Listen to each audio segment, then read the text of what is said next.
Shalom, puji Tuhan, kembali kita ada di hari ini. Mari kita merenungkan firman Tuhan, kita berdoa.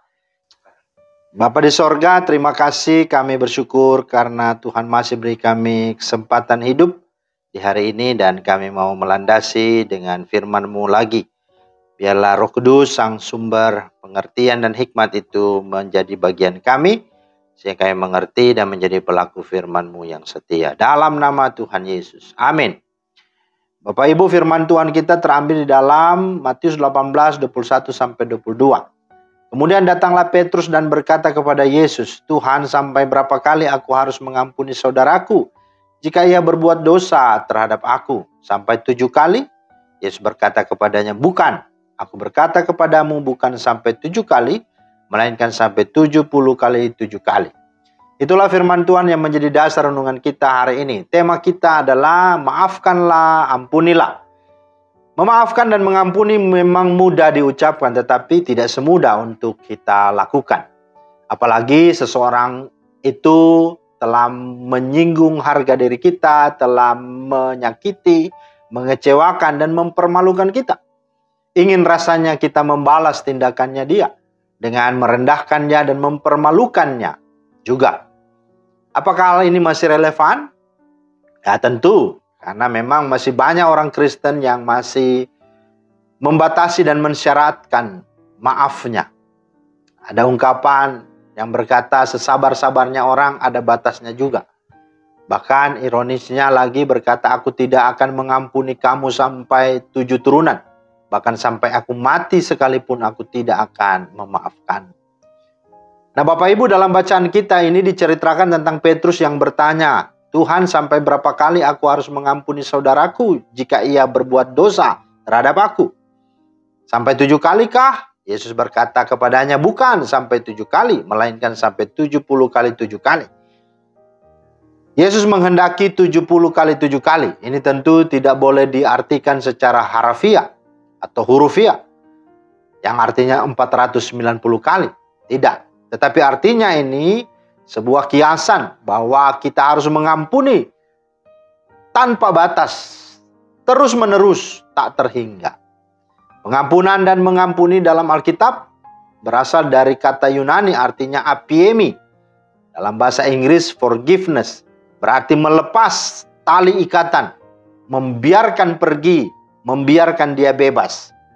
Nah pertanyaannya, mengapa kita harus mengampuni dan memaafkan tanpa batas, bahkan tanpa syarat? Setidaknya ada beberapa hal. Yang pertama, karena Kristus telah dan sudah memaafkan dan mengampuni kita yang dosanya sangat besar, yang kita tidak bisa membayarnya. Itu ada dalam ayat 23-27. Yang kedua, mengapa kita harus mengampuni dan memaafkan tanpa batas dan tanpa syarat? Yang kedua, karena dosa dan kesalahan orang lain kepada kita sangatlah kecil atau sedikit jika dibandingkan dosa kita yang sangat besar, namun Tuhan sudah menghapusnya dan mengampuni kita. Pertanyaan, bagaimana kalau orangnya tidak mau minta maaf atau tidak mau diampuni? Jawabannya tetap harus mengampuni, karena pengampunan itu adalah perintah Tuhan, bergantung kepada sikap hati kita, bukan pada perasaan dan keadaan orang itu. Terlebih, karena memang itu adalah firman Tuhan, itu adalah perintah Tuhan, itu adalah kebenaran, dan memang itu sesungguhnya adalah untuk kebaikan kita. Yang ketiga, mengapa kita harus mengampuni?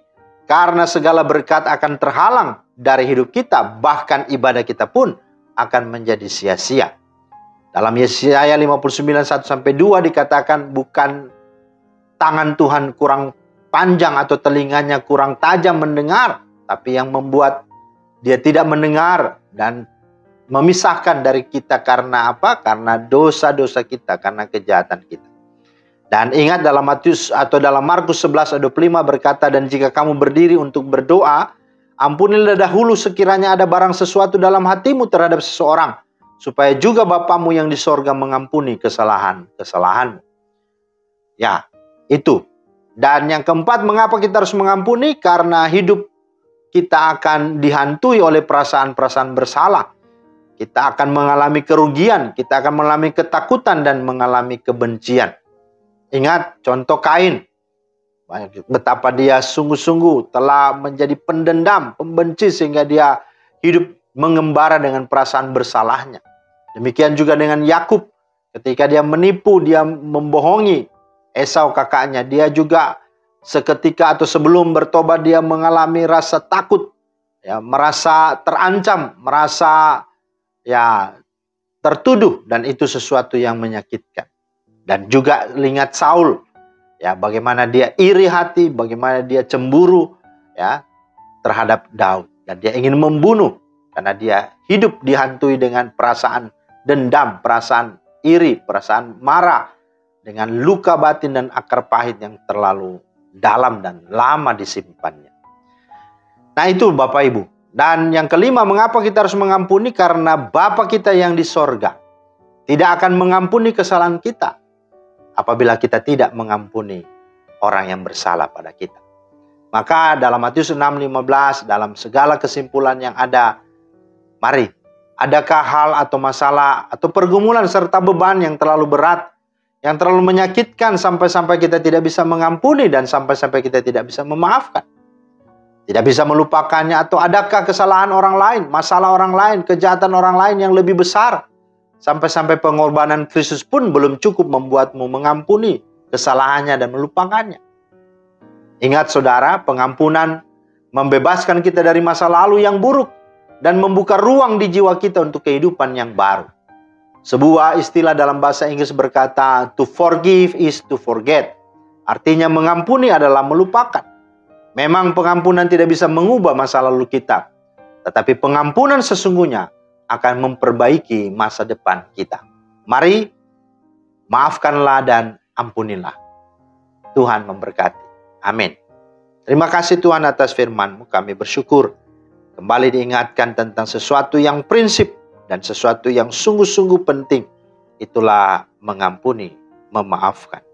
Dan biarlah kiranya teladan Kristus yang sungguh-sungguh telah kami terima, yang sebenarnya kami tidak pantas dan tidak layak, kami pun mampu membagikan dan memberikan dan melepaskan pengampunan kepada siapapun, termasuk mereka yang menyakiti hati kami.